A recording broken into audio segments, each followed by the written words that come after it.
Bhadra breeding centre आहेत. खांडी पिंपळगाव, तालुका खुलताबाद येथे निसर्गरम्य अशा डोंगराच्या 50 एकरच्या परिसरामध्ये बायो सेक्युअर्ड अशा प्रकारचा, आयसोलेट अशा प्रकारचा हा प्रोजेक्ट आहे. आणि इथं ब्रीडिंगवर, हे ब्रीडिंग सेंटर असल्यामुळे ब्रीडिंगवर इथं काम केलं जातं. याच्यामध्ये गीर, जर्सी, एचप आणि गीर लँडो या 4 ब्रीडवर साधारणपणे आम्ही काम करतो. आणि कोविड नंतर 2021 मध्ये राष्ट्रीय गोकुळ मिशन यांच्या सहकार्यानं हा प्रोजेक्ट सुरू केलेला आहे. चांगल्या वंशावळीच्या गायी तयार करणं आणि त्या परिसरातल्या किंवा गरजू शेतकऱ्यांना देणं, अशा प्रकारचा उद्देश साधारणपणे या प्रोजेक्टचा आहे. या प्रोजेक्टमध्ये 12,000 13,000 लिटर दूध देणाऱ्या ज्या काही गायी आहेत त्या गायी आतापर्यंत तयार करण्यात आलेल्या आहेत. एम्ब्रिओ ट्रान्सफर टेक्नॉलॉजीच्या माध्यमातून इथं चांगल्या वंशावळीच्या कालवडी तयार करून त्या शेतकऱ्यांना देणं हा या प्रोजेक्टचा उद्देश आहे. साधारणपणे 700 गायींचा हा हर्ड आहे किंवा 700 गायींचा हा गोठा आहे. आणि या गोठ्यामध्ये या चारही प्रकारच्या गायी आहेत. 55 लिटरपर्यंत 58 लिटरपर्यंत दूध देणाऱ्या गायी या प्रोजेक्टच्या माध्यमातून आम्ही एम्ब्रिओ ट्रान्सफर टेक्नॉलॉजीच्या माध्यमातून तयार केलेले आहेत. आणि या कालवडी या गरजू शेतकऱ्यांना देण्यासाठीचा महत्त्वाचा उद्देश आहे. दुधाचं उत्पादन वाढवणं आणि दूध व्यवसाय हा जोडधंदा न करता तो कमर्शियल पद्धतीनं या टेक्नॉलॉजीच्या साह्यानं हा मुख्य धंदा व्हावात आणि शेतकऱ्यांना doubling the income of farmer जे आहेत, शेतकऱ्याचं उत्पन्न डबल करणं हा मुख्य उद्देश याचा आहे. आणि त्याच्यामध्ये R&D करून महत्त्वाच्या अशा प्रकारच्या या कालवडी किंवा महत्त्वाचं ब्रीड आम्ही इथं तयार केलेलं आहे. परिसरामध्ये या शेतकऱ्यांना या प्रोजेक्टचा निश्चितपणानं फायदा होतो. हा दुधाचा व्यवसाय प्रत्येक शेतकऱ्याला करता यावा यासाठी केंद्र सरकारनं म्हणजे राष्ट्रीय गोकुळ मिशन स्थापन केलेलं आहे की या मिशनचा उद्देश काय आहे? RGM अंतर्गत, राष्ट्रीय गोकुळ मिशन अंतर्गत BMF म्हणजे ब्रीडिंग मल्टिप्लिकेशन फार्म अशा प्रकारची ही योजना केंद्र शासनानं सुरू केलेली आहे. आणि चांगल्या वंशावळीच्या गायी तयार करून त्या शेतकऱ्यांना देणं. म्हणजे आपल्याकडचं जे काही उत्पन्न आहे देशी गाईचं म्हणाल तर साधारणपणे 2,000 प्रतिवेताला एवढंच उत्पन्न आहे. परंतु 13,000 14,000 लिटरचं प्रतिवेत असं दूध देणाऱ्या गायी आम्ही तयार केलेल्या आहेत. आणि त्या या गोकुळ मिशनच्या माध्यमातून शेतकऱ्यांना आम्ही उपलब्ध करून देत आहोत. तुमच्याकडे मी आता पाहिला काही जर्सी काही की याच्या हायेस्ट दूध देणाऱ्या किती आहे तुमच्याकडे? दूध हायेस्ट काय आहे रेकॉर्ड? हायेस्ट साधारणपणे 55 लिटर प्लस अगदी 58 लिटर पर्यंत दूध देणाऱ्या गायी आहेत. पर डे एका दिवसाला दूध देणाऱ्या गायी आहेत. आणि प्रतिवेत जर लॅक्टेशन म्हणाल तर आपण रेकॉर्डवर तुम्हाला मी सिस्टम मध्ये दाखवलंय की साधारणपणे 13,000 लिटर एवढं दूध प्रतिवेताला, म्हणजे साधारणपणे 305 दिवसामध्ये 13,000 लिटर पर्यंत दूध देणाऱ्या गायी आपण तयार केलेल्या आहेत. आणि त्याच गायीचे आपण ओसाईट तयार करून किंवा त्याची अंडी कलेक्ट करून त्याच्यापासून एम्ब्रिओ तयार करणं किंवा कृत्रिम गर्भ तयार करणं आणि त्या कृत्रिम गर्भापासून चांगल्या वंशावळीच्या गायी इथं आम्ही आमच्या लॅबमध्ये किंवा याच्यामध्ये या प्रोजेक्टमध्ये तयार करतो. त्यात सांगायचं झालं तर जास्त दूध देणाऱ्या गायीचं सिलेक्शन करून त्याची प्रोजेनी तुम्ही म्हणजे पुढे कालवडी जी आहेत त्या कालवडी तुम्ही जास्त दूध देणारच असतील आणि ह्या कालवडी शेतकऱ्याला उपलब्ध करून देणार, त्याचं दुधाचं कलेक्शन वाढेल, शेतकऱ्याचं जीवनमान उंचावल, त्याचं दुधाचं जे काही उत्पन्न आहे त्यांनी 10 गायी पाळायच्या ऐवजी 2 गायी जर चांगल्या दूध देणाऱ्या चांगल्या वंशावळीच्या जर तयार केल्या तर त्याला साधारणपणे निश्चितपणे त्याला फायदा होऊ शकतो. या दुग्ध व्यवसायामध्ये डेअरी इंडस्ट्रीमध्ये महत्वाचे 3 पिलर आहेत. आणि त्यातला पहिलाच पिलर आहे ब्रीडिंग, दुसरा फीडिंग आणि तिसरं मॅनेजमेंट. तर ब्रीडिंग वर काम केलं, स्वतःच्या गोठ्यामध्ये जर चांगल्या वंशावळीच्या कालवडी तयार केल्या तरच डेअरी व्यवसाय किंवा दुग्ध व्यवसाय हा सस्टेनेबल होऊ शकतो. बर आणि म्हणून त्याच्यासाठी केंद्र शासनानं अशा प्रकारचे प्रोजेक्ट हे प्रमोट केले किंवा स्पॉन्सर केलेले आहेत. बर म्हणजे तुमचा मेन उद्देशाचं दूध कलेक्शन नाही, तर तुमचा मेन जातीवंत ब्रीडचं प्रजनन करणे आणि ते शेतकऱ्यांना किंवा गरजवंतांना ते प्रोव्हाइड करणे म्हणजे देणे, हा त्यामुळे उद्देश आहे. मुख्य उद्देश ब्रीडिंग हाच आहे. दूध हे जे आहे ते सेकंडरी टर्शरी हां म्हणजे त्याच्याकडं मुख्य आमचा फोकस नाहीये. हां चांगलं दूध देणाऱ्या कालवडी तयार करणं हां म्हणजे हे ब्रीडिंग सेंटरच आहे. जी ब्रीडिंग सेंटर आहे देशामध्ये किती आहेत असे? महाराष्ट्रामध्ये वैयक्तिकरित्या चालणारा हा पहिला प्रोजेक्ट आहे. बर हा शासनानं वैयक्तिकरित्या वैशाली चव्हाण यांच्या नावावर तो वैयक्तिकरित्या मंजूर केलेला आहे. प्रायव्हेट किंवा कॉर्पोरेट क्षेत्रामधला अजून एक प्रोजेक्ट महाराष्ट्रामध्ये आहेत आणि भारतामध्ये साधारणपणे 3ऱ्या-4थ्या क्रमांकाचा हा प्रकल्प आहे. नमस्कार, मी वैशाली भाऊसाहेब चव्हाण, भद्रा ब्रीडिंग फार्म या फार्ममध्ये मी सध्या आहे आणि आमच्या फार्ममध्ये चांगल्या वंशावळीच्या ज्या गायी आहेत त्या तयार केल्या जातात. शक्यतो असं होतं की गायी खूप असतात परंतु त्याचं दुधाचं जे प्रमाण आहे ते बऱ्यापैकी कमी असतं.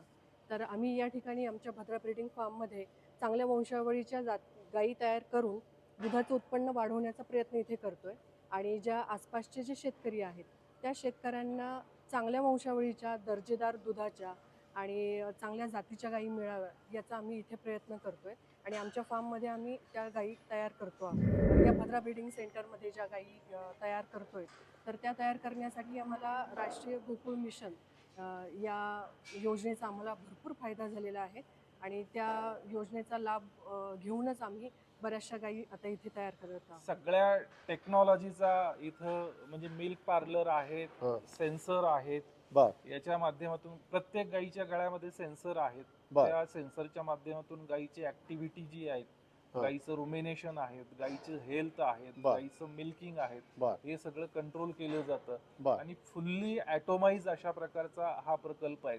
जेणेकरून आपल्याकडं जी काही लेबरची मोठी समस्या आहेत हां आणि जेवढे लेबर जास्त तेवढा व्यवसाय अडचणीचा ठरतो, शेतकऱ्यांना याचा अनुभव आहे. हां म्हणून एवढा 700 गाईचा जो काही हर्ड आहे हे बघण्यासाठी हा. केवळ 6 माणसामध्ये हा प्रोजेक्ट चालवला जातो. याच्यामध्ये TMR आम्ही वापरतो, टोटल मिक्स रॅशन वापरतो. हां स्वतःचा चांगल्या क्वालिटीचा मुरघास आम्ही वर्ल्ड क्लास अशा प्रकारचा मुरघास तयार करतो. आजूबाजूच्या 8-10 खेड्यातल्या पंचकृषीतल्या शेतकऱ्याकडून हम्म. चांगल्या पद्धतीची मका घेऊन त्याचा मुरघास तयार करतो. हम्म. म्हणजे न्यूट्रिशन, जसं मी अगोदर म्हटलं की ब्रीडिंग त्याच्यानंतर फिडिंग, हां फिडिंग मध्येही जर आपण लक्ष दिलं, हां न्यूट्रिशन जर व्यवस्थित केलं हां आणि मॅनेजमेंट जर व्यवस्थित असेल हां तरच हा दुग्ध व्यवसाय शेतकऱ्यांसाठी हा फायद्याचा होऊ शकतो किंवा तो त्या पद्धतीनं पुढे जाऊ शकतो. आता हा जो राष्ट्रीय गोकुळ मिशन आहे हे त्याच्यामध्ये काय अनुदान वगैरे काही असतं म्हणजे का? राष्ट्रीय गोकुळ मिशन, हां त्याला BMF असं म्हटलेलं आहे, ब्रीडिंग मल्टिप्लिकेशन फार्म असं म्हटलेलं आहे बर आणि तो NDDBच्या हां नॅशनल डेअरी डेव्हलपमेंट बोर्डच्या साह्यानं तो रन केला जातो. हां याचं सगळं जे काही नियोजन आहे ते हां. नियोजन NDDB कडे असतं हां आणि 4 कोटी रुपयाचा निधी याचा असतो. याच्यामध्ये 2 कोटी रुपयाची सबसिडी असते हां आणि बाकीचे जे काही 2 कोटी रुपये आहेत हां स्वहिस्सा हां आणि लोन हो असं साधारणपणे त्याच्यामध्ये अपेक्षित आहे.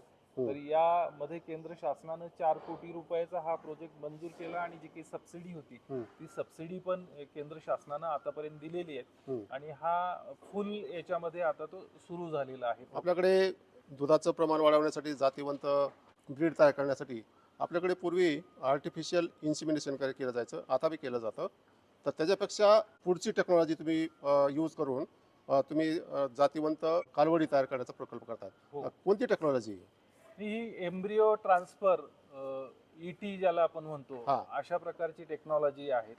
याच्यात USA मधून, बाहेरच्या देशामधून सिमेन इम्पोर्ट करून हां ज्या वळूचं एका वेताचं उत्पन्न 16,000, 18,000, 20,000 लिटर आहेत दुधाचं? अशा दुधाचं, हां म्हणजे त्याच्या आईनं त्याच्या बहिणीनं 16,000, 18,000 लिटर दूध दिलं दिलेलं. असेल हां अशा प्रुव्हन वळूचं सिमेन हां आम्ही इम्पोर्ट करतो. हां वीर्य म्हणजे त्याचं. वीर्य त्याचं हां आणि त्याच्या ज्या रेतकांड्या असतात त्या हा. रेतकांड्या आम्ही वापरतो हां आणि आमच्याकडची जी 13,000 लिटर 12,000 लिटर दूध देणारी गाय तिचे ओसाइट्स म्हणजे तिचे अंडे वापरतो हा आणि त्याच्यापासून कृत्रिम गर्भ आमच्या इथं लॅबमध्ये तयार होतो बर आणि तो गर्भ मग आम्ही आमच्याकडच्या ज्या काही गायी आहेत त्याच्यामध्ये इम्प्लांट करतो बर आणि ती जी काही त्याच्या कालवड गर्भाशयामध्ये सोडता तिच्या गर्भाशयामध्ये सोडतो हा आणि मग ती जी काही गाय किंवा कालवड जन्माला येते हा. ती कालवड 14,000 लिटर 15,000 लिटर दूध देणारी असू शकते हा. ही प्रूव्हन आहेत हा हे सिद्ध झालेलं आहे आमच्याकडे अशा अनेक आम्ही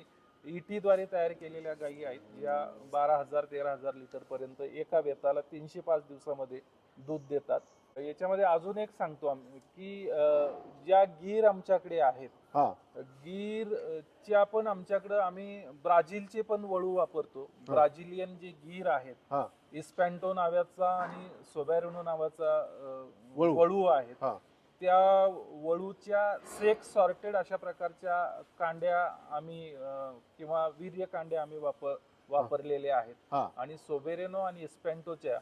म्हणजे 12,000 लिटर दूध देणाऱ्या ज्या काही गीर आहेत त्या हा. गीर पण आम्ही इथं तयार केलेले आहेत आणि USA मधून बाकीचे एचएफ आणि जर्सी यांच्या जे वीर्य कांड्या आहेत त्या वापरून आम्ही एचएफ मध्ये पण आणि जर्सी मध्ये पण अशा प्रकारच्या कालवडी आम्ही तयार केलेल्या आहेत त्या आज दुधात आहेत आणि ते प्रूव्हन आहे म्हणजे तुम्ही गीरसाठी ब्राझीलच्या ब्राझीलमध्ये. वळूचं बीड वापरता आणि एचएफ आणि जर्सीसाठी अमेरिकन वळूचं हो. वापरता आमच्याकडे हायेस्ट दूध देणाऱ्या ज्या गीरच्या किंवा एचएफच्या ज्या गायी आहेत हा त्यांचे ओसाइट्स हा म्हणजे त्यांचे अंडे अंडे पण, हा. हा.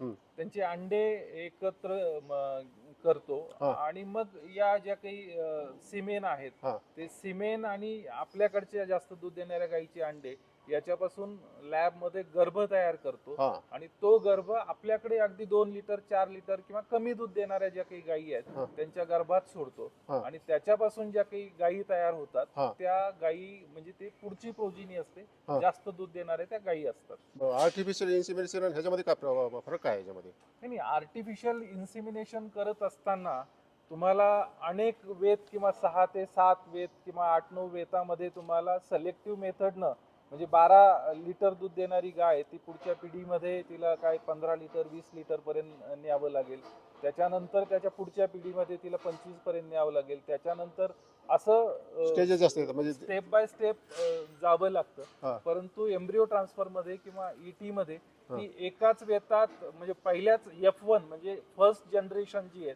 आहे तीच तुम्हाला म्हणजे 9-10 वर्ष वाट पाहायची गरज नाही हा एकाच जनरेशन मध्ये तुम्ही 14,000 लिटर 12,000 लिटर दूध देणारी गाय तयार करू शकतात कालवड तयार करू मग शकतात तुम्ही एक शब्द वापरला सेक्स सॉर्टेड सिमेन काय प्रकार आहे हा नाही आता आमच्याकडे जवळपास 700 गायी आहेत आणि मी आपल्याला दाखवल्याप्रमाणे एक 8-10च वळू आमच्याकडे जन्माला आलेले आहेत हा म्हणजे सेक्स सॉर्टेड सिमेन वापरून हा फक्त आणि फक्त कालवडीच जन्माला घातल्या जातात हा. म्हणजे 100 मध्ये 95 कालवडी जन्माला येतात आणि अपवादानं चुकून 1-2-4 जर वळू जन्माला आले तर तेवढे जन्माला येतात म्हणून कालवडी किंवा गायी दुप्पट करण्यासाठी साधारणपणे यावर्षी 200 गायी असेल तर 2 वर्षात तुम्ही 400 गायी या सेक्स सॉर्टेड पद्धतीनं तुम्ही तयार करू शकता वेगवेगळे कंपार्टमेंट दिसायला लागले तुम्हाला ही कायचे कंपार्टमेंट आहेत आणि याला गळ्यामध्ये पट्टा दिसतोय पुन्हा हे जो मॅनेजमेंट सगळं सॉफ्टवेअरद्वारे केलं जात आहे तर ही काय कंपार्टमेंट वगैरे नाही हे कप्पे जे आहेत या कप्प्यामध्ये